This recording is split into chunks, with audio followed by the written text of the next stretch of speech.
Have you noticed that your students are struggling during transitions?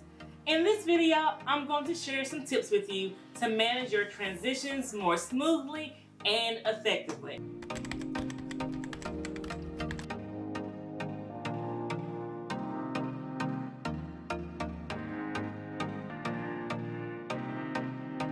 I'm Angela Griffith, and I help teachers to create positive learning experiences for the students that they serve. At school, we always talk about routines and procedures and how important they are to the everyday running of our school building, but rarely do we talk about transitions.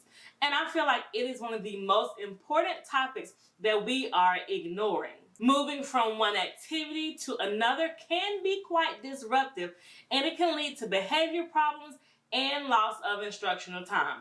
However, with the right approach and careful planning, transitions can be managed successfully. They can also be an opportunity to build positive relationships with your students. So let's get started. So the first strategy is to plan ahead. Before the day even begins, start to think through how your day is going to look. So while you're planning what you're going to teach for reading, for math, for writing, also think about how you're going to transition from one activity to the next. Think about the order of your activities and how you can make the transitions between them as smooth as possible. Make sure you have all the pieces that you need for each activity readily available so that you don't have to spend time searching for them during the transition, because that is when students cut up. Trust me, I know from experience. The second strategy is to provide clear expectations for your students. Before each transition, let them know what is coming up next and what you expect of them during the transition. Be very specific about what they should be doing and where they should be going. This helps to cut down on issues and behaviors during the transitions. I'm not saying that it will be perfect, but it will definitely minimize issues that could arise. I like to have a few students to repeat what we will be doing so all the students can hear my expectations for them more than once. The third strategy is to use signals or cues that notify students when transitions are about to occur. This could be a simple chime, a verbal cue, or a physical cue such as turning off the lights.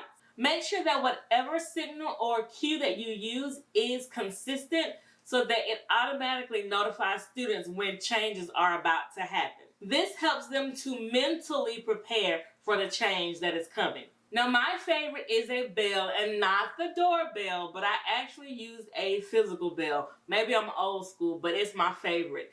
And my students know what that bell means. The next strategy is to build in some buffer time.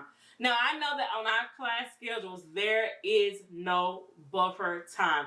Every minute is accounted for, but you need to build in some buffer time between your activities. Allow for a few extra minutes for each transition. This allows you and your students to kind of finish up any loose ends from a previous activity, and then you're able to get them settled into the next activity. The next strategy, and it's my favorite, is to make transitions fun and engaging. Use music, movement, or other interactive elements to make transitions fun for your students. I have found that this helps to keep students focused and more engaged during transitions, and it kind of just makes class more fun and enjoyable overall. I often tell my students to either hop back to their desk like a frog or quack like a duck, but my hard and fast rule is that we do not play like we're outside on the playground. And I found that when I don't do that, they ask me, can we have a fun way to go back to our desk? Can we quack like a duck? Can we bark like a dog? The frog hop is their favorite though. With the right approach and some careful planning, transitions can be managed smoothly and used effectively in your classroom. What I do want to know is, what are some of your favorite transitions?